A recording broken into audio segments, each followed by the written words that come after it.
The big endorsement is in, so what does it mean for Texas's Senate race that President Trump chose to back AG Ken Paxton? Today on the Texas Standard.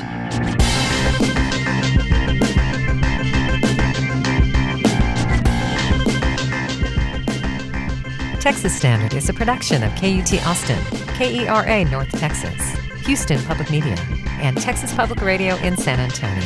I'm Laura Rice. You may have heard El Niño is coming, and not just a regular, but a super version. So what's exactly that mean for Texas weather and, say, hurricane risk? We'll dig in.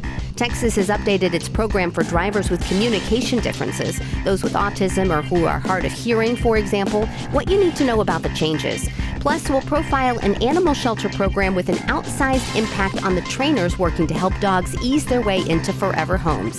Those stories, plus all the day's news from a Texas perspective, today on The Standard. From Washington, D.C. to Waco, it's the Texas Standard for Wednesday, May 20th. I'm Laura Rice.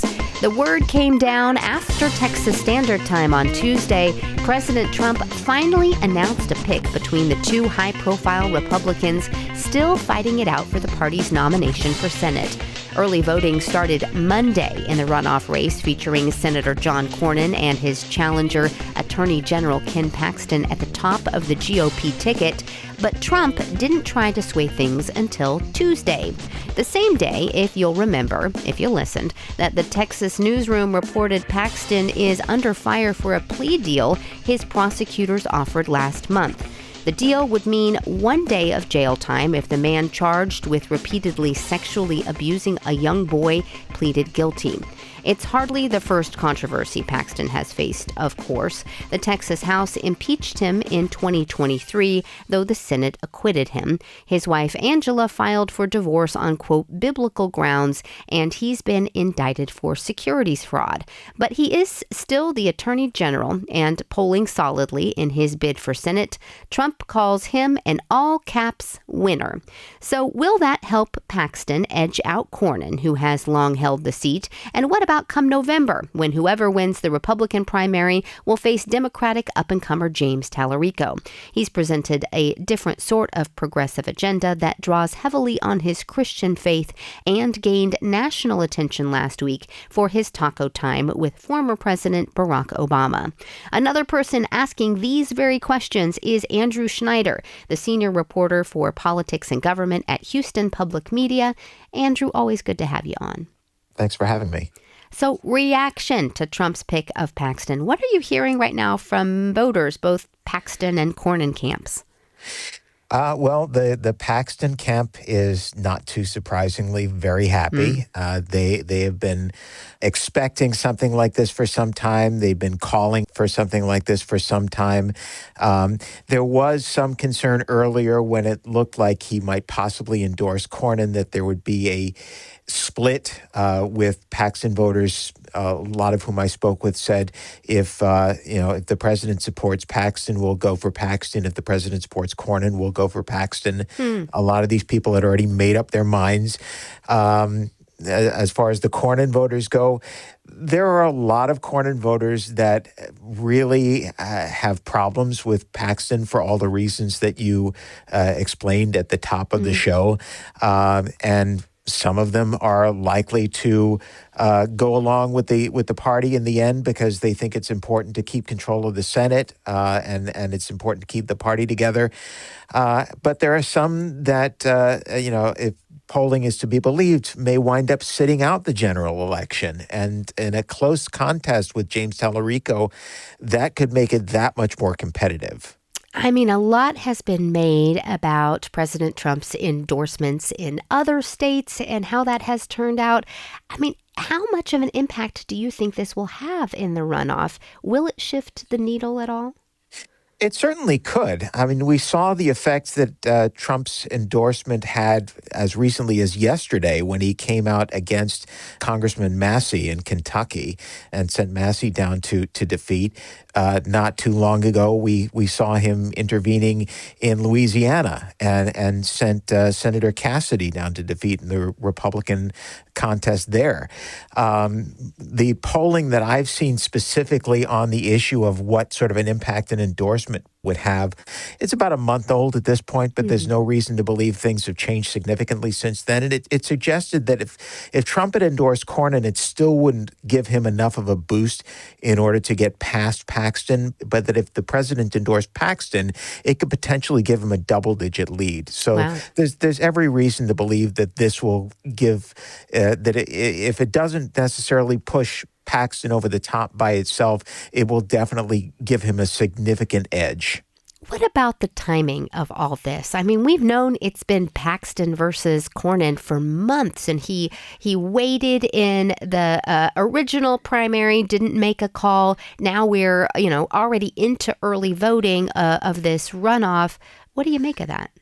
Yeah, it's tough to explain the timing of this, particularly, as you said, given that early voting has already started.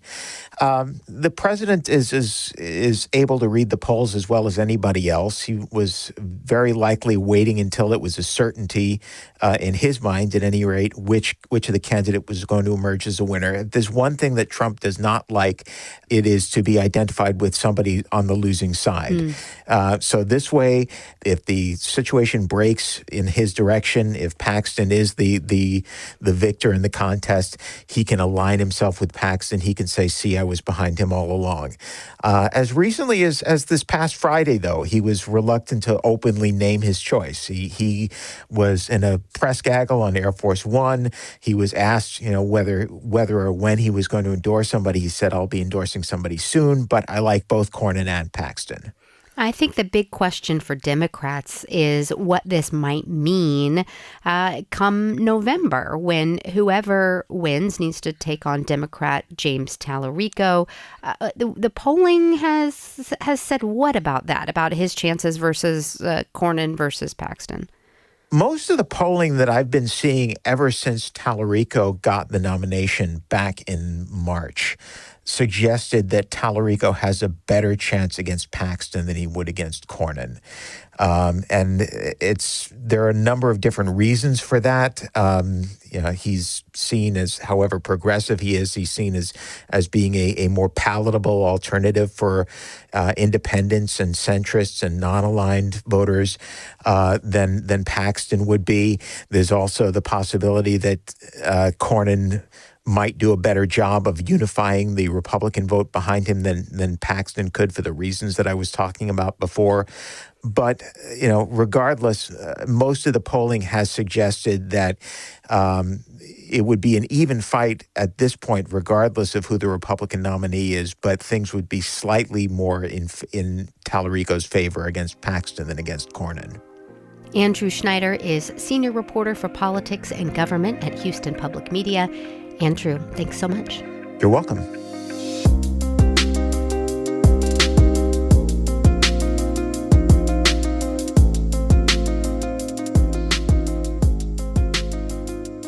As those in Central Texas were reminded of last night, spring storms in the state can bring wind, heavy rain, flash flooding, tornadoes, and hail.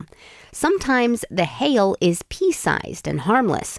Other times it's big enough to smash windshields, shred roofs, and leave homeowners with costly repairs. TPR's David Martin Davies reports there's a lot about hail that we don't fully understand. On June 2nd, 2024, Val Castor was driving across the Texas Panhandle near a town called Viger Park, southeast of Amarillo. I am a storm tracker at Channel 9 in Oklahoma City. On this day, Castor was getting really close to a massive storm. I had already seen one or two tornadoes with this storm, and I was in the hail. It was softball-sized. And I noticed what looked like a big white 1-gallon milk jug in the ditch, and I thought, is that hail? I thought, no, surely not. That's too big to be a hailstone. But that's exactly what it was, a massive chunk of ice that fell from the sky. It was about half buried in the mud in the ditch. Castor thought he might have a record-breaking hailstone, but he didn't have a tape measure, so he improvised. Started comparing it, to the Monster Energy can. And I tell you, that thing was about the size and shape of an average-sized pineapple. Recently, NOAA's State Climate Extremes Committee confirmed the monster hailstone had a diameter of 7.1 inches, the largest ever recorded in Texas. The major concern for hail is its widespread property damage. In 2025, Texas led the nation in recorded hail events with stones 1 inch or larger at 902. The financial impact is huge. State Farm alone paid more than $1.4 billion in Texas hail claims in 2025, the highest total of any state. Nationally, it's estimated that hail causes $10 billion in insured losses annually before accounting for agricultural losses. Kiana Holliman is a State Farm representative. Hail is a major issue, and it's not just hitting Texas, it's a national concern. Hail is a strange hazard because it's highly localized. One neighborhood can be hammered, while another just a few miles away gets only rain.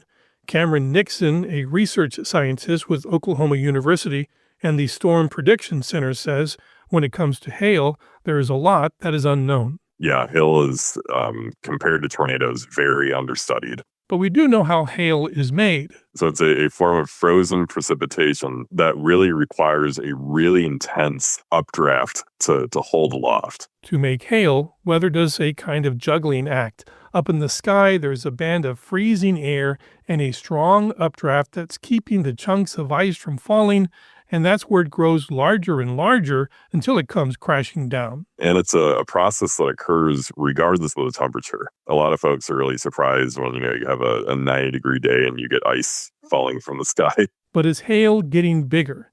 A 2024 study in the journal NPJ Climate and Atmospheric Science titled Hailstone Size Dichotomy in a Warming Climate found that losses from hail and other severe convection storms in the U.S. have quintupled since 2008. And the authors say global warming is making hail larger because a warmer, moister atmosphere can also create stronger storm updrafts, which help the bigger hailstones grow larger before they fall. How big could a hailstone get? Is there a limit? I don't think we have a handle on that upper limit or how often those giant hailstones actually fall. In the U.S., the record for the largest hailstone fell in Vivian, South Dakota, July 23, 2010.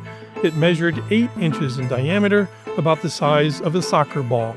I'm David Martin Davies in San Antonio. The immigration crackdown across the country has some folks hesitant to call law enforcement for help. Now, one Texas city has changed the way police interact with ICE after Governor Greg Abbott threatened to pull millions of dollars in grant funding. We'll take a look at where things stand now. That's coming up next on the Texas Standard. Support for Texas Standard comes from H-E-B and the My H-E-B app, which is available for download, and shopping fresh departments like seafood, produce, bakery, and deli, and scheduling curbside pickup or home delivery. More at heb.com. Support for Texas Standard comes from Texas Mutual Insurance Company, a workers' compensation provider that's been caring for hardworking Texans for over 30 years. More at texasmutual.com/expert partner.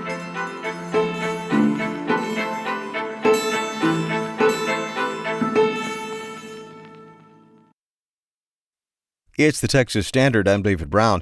For the past year and a half, emergency officials in many Texas cities have voiced concerns that some residents who need to call 911 might be reluctant to do so out of fear that, depending on the situation, local police might get immigration enforcement involved.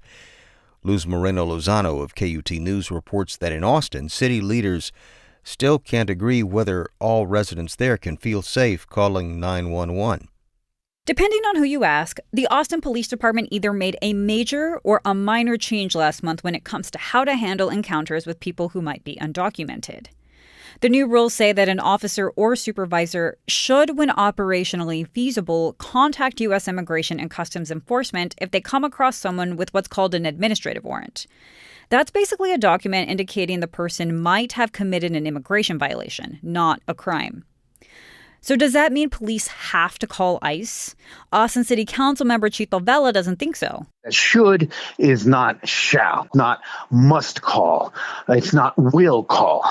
He says Austin police are short-staffed, and they should be prioritizing local matters like violent crimes, property crimes, and patrolling. Given that we're 300 officers short, I do not see how it will be operationally feasible for our patrol officers to take time out of their patrol and communicate with ICE when they encounter an administrative warrant. The rules used to be different. They used to say Austin police may contact ICE and they had to clear it with a supervisor. But when Governor Greg Abbott threatened to pull millions of dollars in state grants, the city revised its rules again to say should. Michael Bullock, president of the Austin Police Labor Union, says it won't change how officers work. So he says people should feel safe calling 911. Administrative immigration things, if you're the victim of a crime, is not what we're focused on. We're focused on the criminal. That's what we're focused on. But critics say there is no way to know for sure, and the Austin Police Department did not respond to multiple requests for comment. Even among the Austin City Council, there's disagreement. Councilmember Mike Siegel thinks the rules say that officers should call ICE. Under the amended general orders, Austin Police will call ICE more frequently, which will result in more members of our community being detained and deported, and at the same time, drawing our officers away from solving real public safety concerns like active 911 calls. Take what happened back in January when an Austin woman from Honduras called police for a domestic disturbance. She and her 5-year-old daughter, who is a U.S. citizen, were both deported. The incident sparked outrage, and during a February public hearing, people called on the city to do more to protect people from ICE enforcement. Austin Police Chief Lisa Davis was heckled during the meeting. There is a rule of law that I have to follow as the chief of police here in the state of Texas. But what we can do is create policies that assist with that. So it is quite clear. Could something like that happen again? It's still unclear. City council members are looking for other ways to put up guardrails that protect people who are undocumented. Like last month, they adopted a resolution to create a working group on the issue. Daniela Silva with the advocacy group Workers Defense Action Fund says it's a start. I think that this resolution is a really great first step in working to kind of rebuild that trust and communicate to Austinites that our institutions that are there to protect people really want to be able to do that. But it will likely take months, if not longer, for that to result in real change. I'm Luz Morena Lozano in Austin.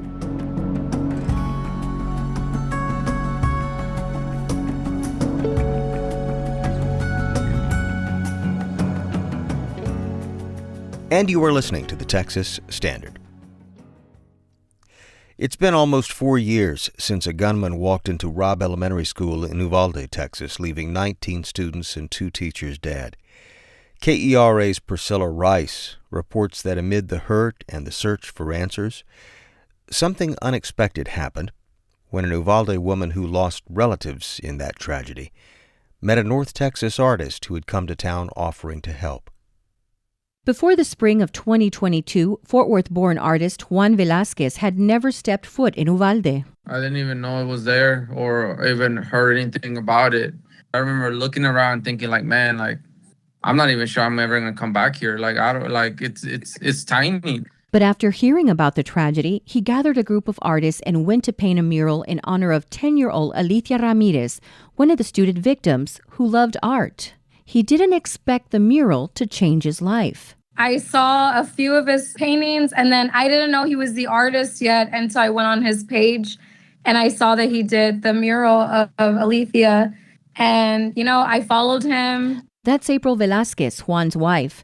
The two followed each other on TikTok for a year before a chance meeting right across the street from the mural. The meeting almost didn't happen. When Juan was in Uvalde painting the mural, April had traveled up north for a seasonal job. 1 year later, I decided I'm not going to migrate anymore. I'm going to settle me and the kids in Uvalde. No more, back and forth. And then, we met. So, which is crazy because, I remember asking her, hey, what did you go to that school? And she did. She spent most of her life in Uvalde. It's her hometown where her extended family lives. She describes it as a beautiful place. The rivers, Concan, all the surrounding areas that make Uvalde feel like home. Everybody knows everybody. You can go to a gas station, you can go to a grocery store, anywhere. After their chance meeting, Juan and April went on a formal date and were inseparable after that, driving and flying back and forth. Both say they can't really explain what it was exactly that attracted them to one another. I mean, I think sometimes people make connections with people, because if you think about it, it doesn't really make sense. I live in a huge city, there's plenty of people in the DFW. And I remember telling her, like, we're going to get married. And she laughed about it then, but we did end up getting married. It was never a bland conversation. It was never just, what are you doing or what's your favorite color? It was never anything like that. It was just more deeply like, more deeper than just smaller. It wasn't just small conversations. Juan and April have been married for a year and now have a toddler daughter. They're raising their blended family in San Antonio. We're opposites, but complementary opposites.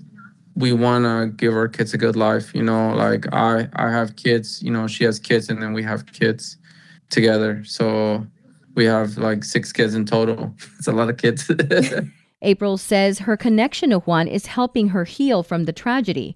Her cousin's children were killed in the shooting. She says Uvalde is still very much hurting 4 years later. It's still a very heavy feeling around this time. And I see it all the time with my cousins that are posting that they miss their children. And it's a very hard thing that I couldn't imagine going through. Juan and April want their story to be one of hope. Finding like something good out of everything, which is, where I'm at right now. And Juan, once a stranger to rural South Texas, says Uvalde is now his community too.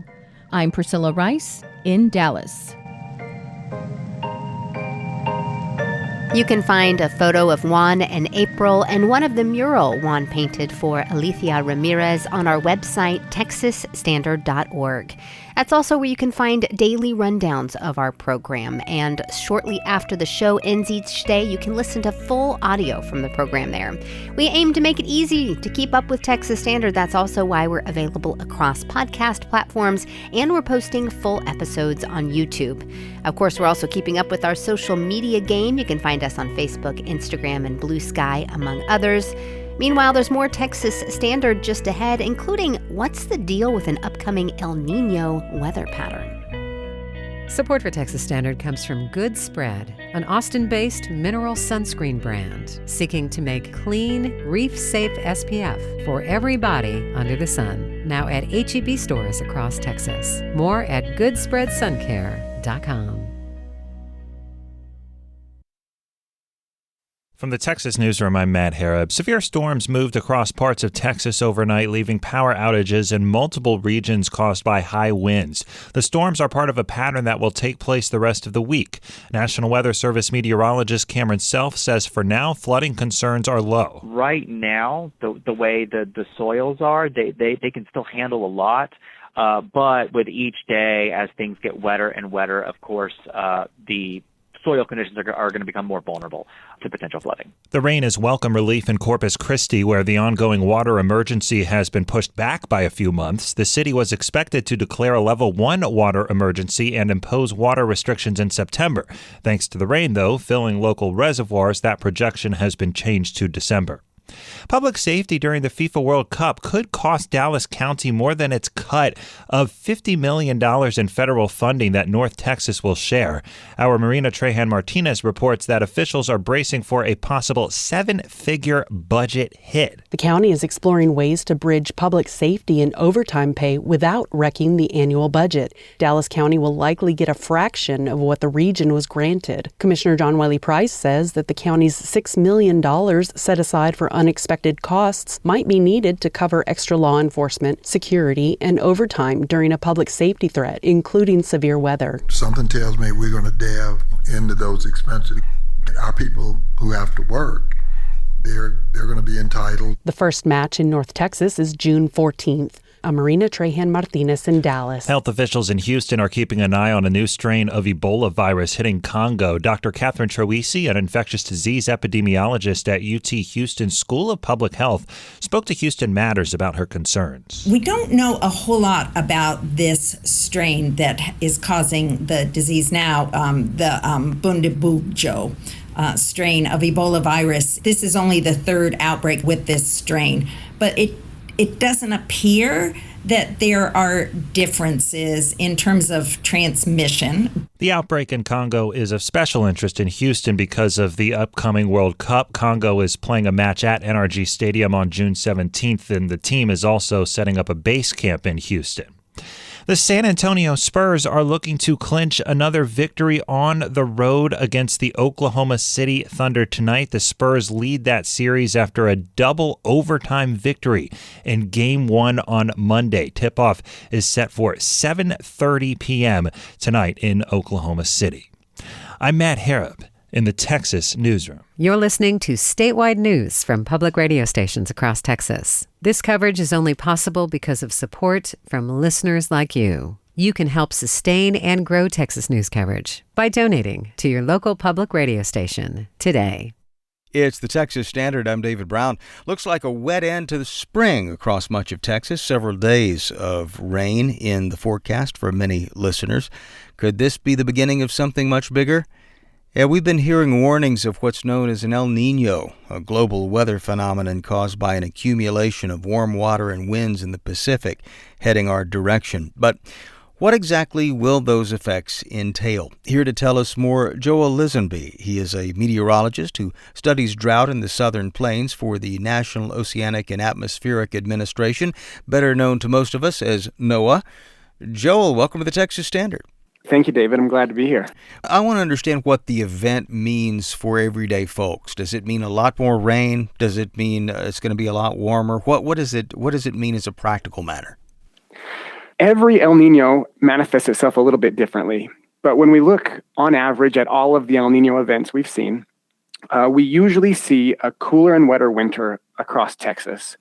That usually starts toward the middle part or the late part of fall. And it usually continues into early spring. So we're looking at this coming winter and into early next year. Yeah. We are expecting cooler and wetter conditions, but that's the average. And not every El Niño has behaved that way. And it's not a guarantee. We're more likely to have, when we say wetter, we mean rain, or are we talking about with it also being colder, snow and frozen precipitation? Sure, that's a great question. It's usually a mix of both. We're not expecting any more or less snow compared to rain. We're just expecting overall an increase in precipitation. One of the reasons that I'm really curious about what sort of precipitation this El Niño event might bring, as you're well aware, Texas has been in drought conditions for quite a while, and a large portion of the state is affected.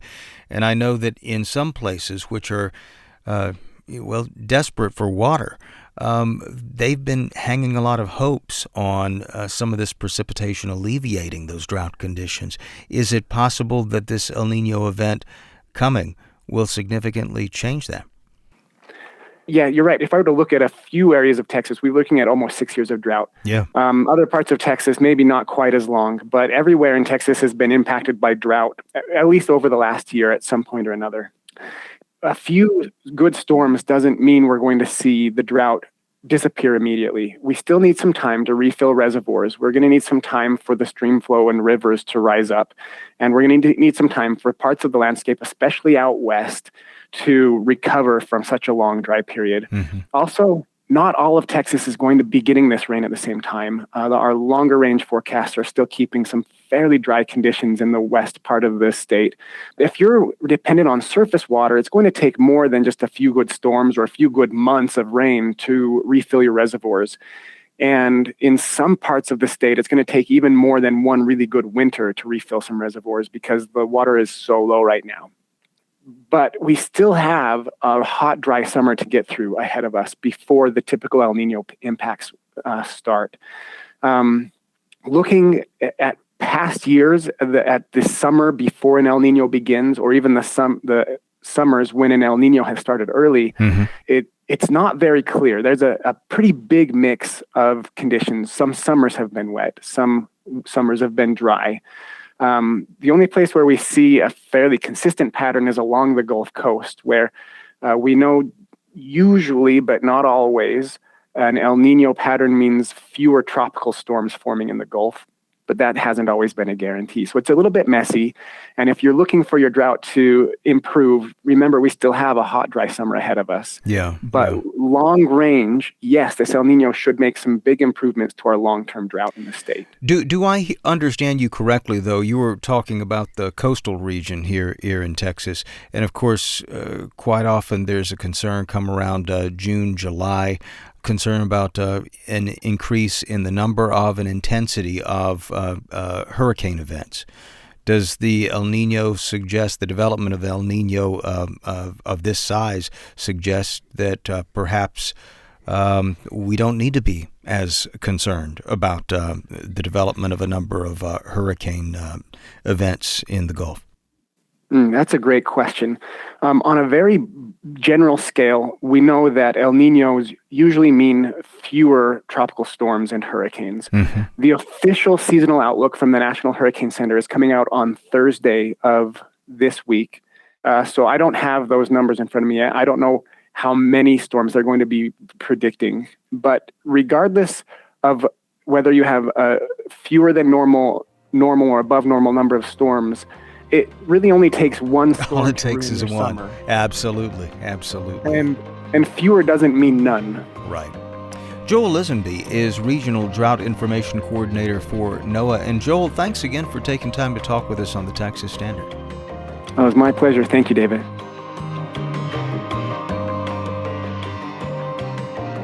Support for Texas Standard comes from the online UT High School, offering a full-time diploma program for remote, asynchronous learners throughout Texas. More at highschool.utexas.edu/tuition-free.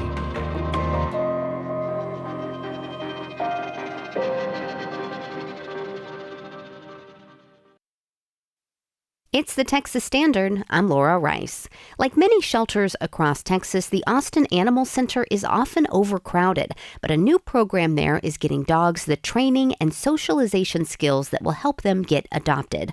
While that's pretty standard for an animal shelter, it's the location of this particular program that makes it unusual.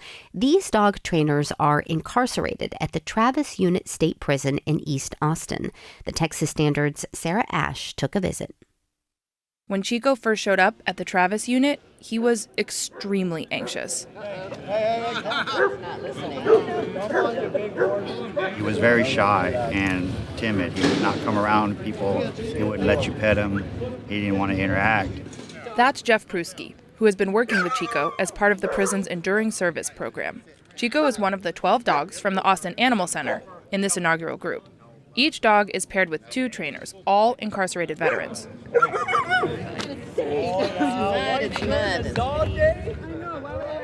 Chico is a Labrador Husky mix with a blocky head and curious brown eyes.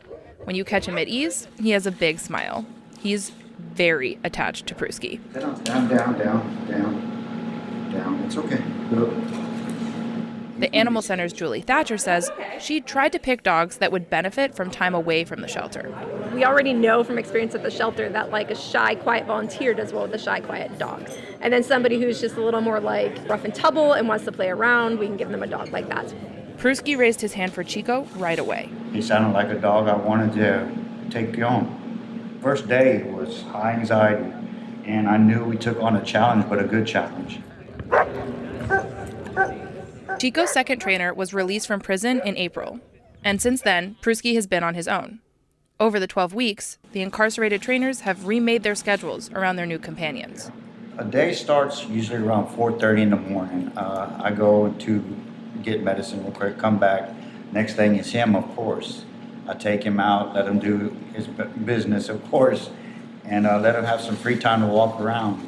April Zamora with the Texas Department of Criminal Justice says she wanted the trainers to understand the commitment going in. A good heart check is what I call it.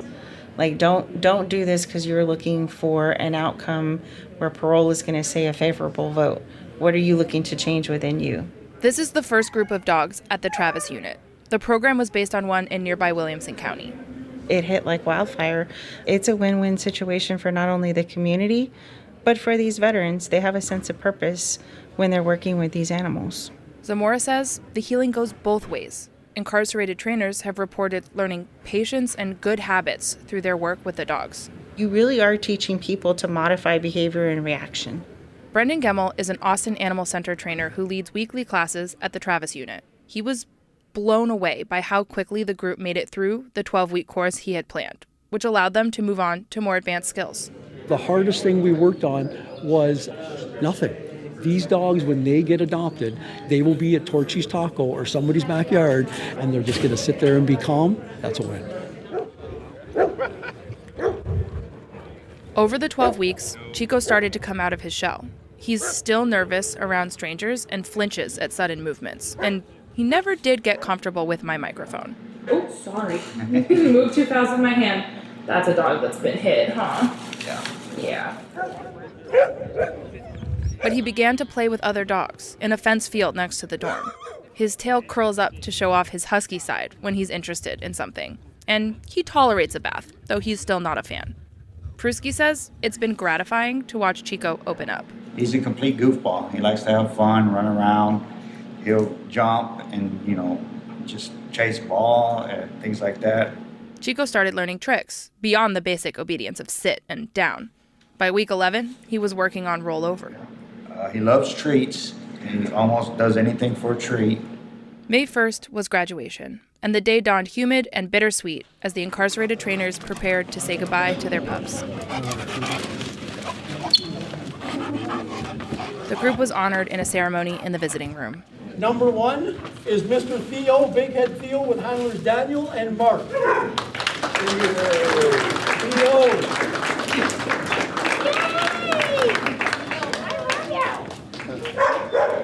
Some of the dogs went to foster homes after graduation. Several were adopted. The rest are still available and waiting for their forever homes. Austin Animal Center's Julie Thatcher says she hopes they don't have to wait long. They need good homes. And they're ready. They're all trained. They're ready. Meanwhile, trainer Brendan Gemmel is already preparing for the next group of dogs to show up at the prison. This time, he says, the incarcerated trainers will take turns leading the classes each week. Some in the group are interested in pursuing careers in dog training or grooming. They're all going to be responsible for their day's training, and they'll train each other, is ultimately what we want. TDCJ's April Zamora says other prisons may start similar programs.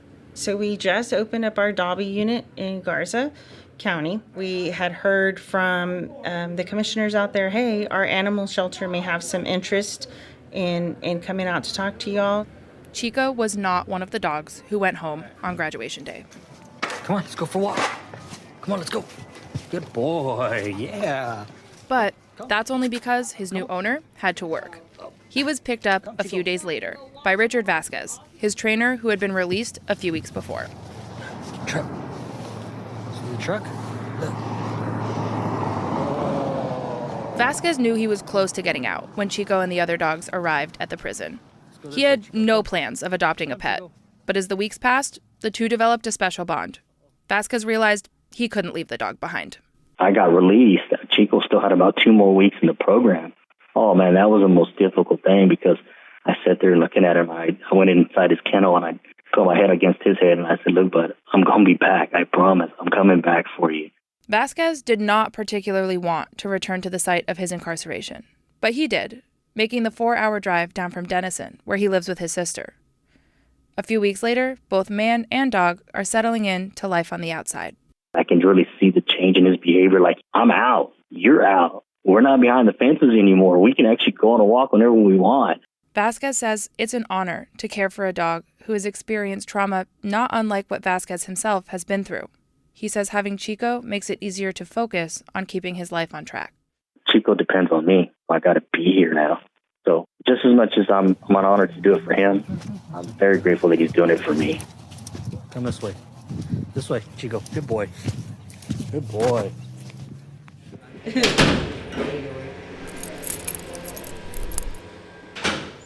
Back at the Travis unit, Jeff Prusky is gearing up to welcome another dog for round 2 of the program.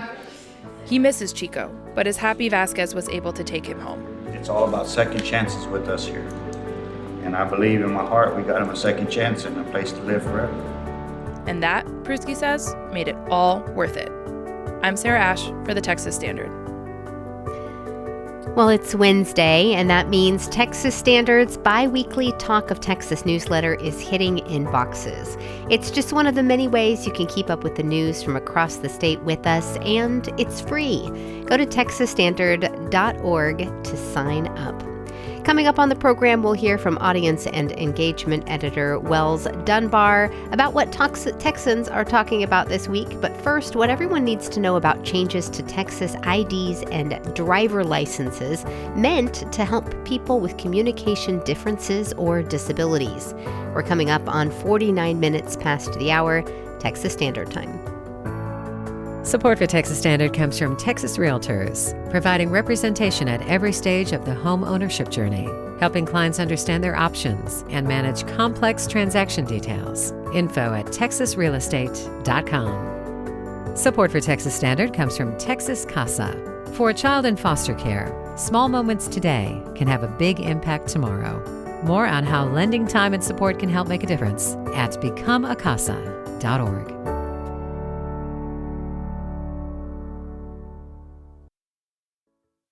This is the Texas Standard. I'm Laura Rice. Texans with communications differences, including autism, deafness, and brain injury, have new tools when it comes to interacting with police. The state's Driving with Disabilities program has rolled out more prominent indicators on Texas driver's licenses and IDs that are intended to keep people with disabilities safe during a traffic stop or other encounter with law enforcement. Jennifer Allen is the parent of a son with autism. The Samuel Allen Law is named for him. Jennifer, welcome to the Texas Standard. Thank you. I'm glad to be here. How did you and your son get involved in advocating for drivers with communication challenges in Texas? In 2011, Samuel and I, Sam was then 16, we went to Universal City just outside of San Antonio to get his driver license. And when we went to the DPS driver license office, Sam and I had researched, and there was a code somewhere that I had read that said communication impediment. Yet, when we went up to the desk and had his physician sign form, the lady behind the desk said, that she was about to retire from DPS and had never heard of it, thought it was a great idea, but never heard of it. Huh? So from that, we knew that it was amazing that this was in the system, yet DPS didn't know about it, nor of course, then the public. It would open so much for not just my son, but people with a challenge with communication. And on the other end, would help law enforcement identify and better understand them. So what exactly does the Samuel Allen Law do? Well, there were actually 3 laws that Sam and I went through different legislative sessions to pass that collectively did what the Texas Driving with Disability program does now. And the first was about the brochures and posters that we did to put them in the driver license offices that give information needed a law. So we went through that. And then the second Senate Bill 972 was the Samuel Allen Law. And that it really puts it on the map, because it put a person that chooses, it is an option, chooses to disclose a communication impediment, which is maybe a slower processing speed. There's, in this group 1, it could include autism, Asperger's, post-traumatic stress, slow processing disorder. It could also be Parkinson's or Down syndrome. Group 2, this is all part of the Samuel Allen Law. Group 2 is a different language, a deaf, hard of hearing. So we already had it on the driver license at this point. And the Samuel Allen Law put it also in the TLETs, which is when you register your vehicle with the DMV, a person wishes to disclose this. Well, it goes into the TLET system, which is statewide. So when the officer pulls you over and you're registered, well, that little screen in his car will come up. So the officer's prepared to know, wow, before I approach this vehicle, this person has a challenge with communication. So thus started all the training, and we worked with DPS, who was so grateful for it. And so we did reenactments, and the training began. I mean, what's the risk? I mean, is it a misunderstanding that might lead an officer to think, is this person impaired or, drunk? I mean, what are some of the disconnects that have happened or can happen without this training? My fear when Sam started driving, and it is, I will tell you, every parent's fear of a person with autism, such as Sam, the fear is exactly what you said, that encounter, because let's look at this. Their frontal lobe of their brain, the fusiform gyrus, is wired differently. So that's why they're not social creatures. That's why a person with autism, it's hard for them to understand innuendos or sarcasm. So if an officer were to approach a person without this code and were to say to Sam something like, "Why were you flying down the highway?" Well, Sam takes that literally and says, "Well, I wasn't flying, I was driving." Well, the officer would think of that as defiance, and this person has a problem. And secondary, what law enforcement is afraid of when they walk up to a vehicle and they have no clue who they're going to encounter. They have to assess so many things so quickly. If somebody with autism, let's just say, had a card, or, that they had in their glove box, or something the parent had given them to explain to an officer. Well, if they reach for something else, the officer thinks that something could be reaching for a weapon. How do they know? So, Jennifer, where can people find out more about this? For more information, for all forms and full resources, there's a lot of free resources. You can go to it at texasdrivingwithdisability.com. Jennifer Allen is an advocate for the Texans Driving with Disabilities program. Jennifer, thank you so much. Thank you, Laura. And you're listening to the Texas Standard.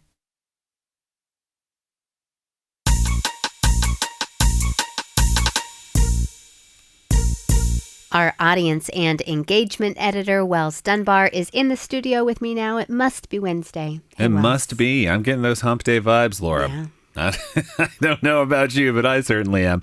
And of course, as we do this time every Wednesday, hearing from folks about the talk of Texas, what we're talking about on the show this week. And no big surprise here, early voting and the political news cycle trained on Texas again, with fresh national attention on state politics after President Trump offered his endorsement in the cutthroat race between Texas Attorney General Ken Paxton and incumbent Senator John Cornyn.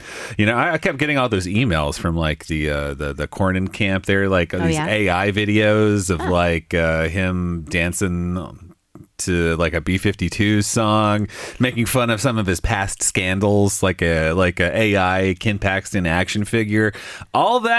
All for naught, apparently, with the president offering his endorsement of Paxton. And for John Cornyn, really a seismic sort of shift, I think you could say here, in Texas Republican politics. So lots to talk about there. On the ground, however, the reaction is more complicated than just one single headline. So if you have some thoughts on what's happening here, what's breaking through, what's important to you, or just what feels different this time, we want to hear from you. So leave us a voice message at texasstandard.org/talk. Of course, that Cornyn v. Paxton kind of sucking all the oxygen out of the room here, getting a lot of comments. You pointed out an email we got here from Sandra Warren. She writes, "As a lifelong conservative Republican, I urge everyone voting in the Republican primary to realize that Texas is losing a lot of clout in Congress with the loss of so many members of the House."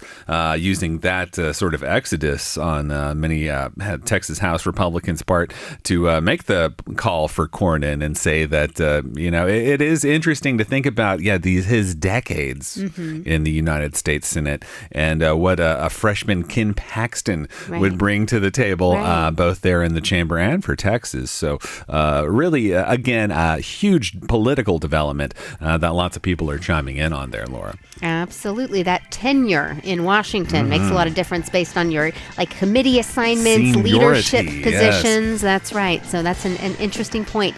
Thank you to those who have weighed in. If you haven't yet, I bet you got thoughts. Let us know. Go to texasstandard.org/talk. We'll see you back here tomorrow. Philanthropic support for Texas Standard comes from Casey and Scott O'Hare, the Winkler Family Foundation, Lynn Dobson and Greg Wooldridge, Adrian Killam, the George Huntington family, and St. David's Foundation. Additionally, Texas Mutual Insurance Company is a founding sponsor of Texas Standard.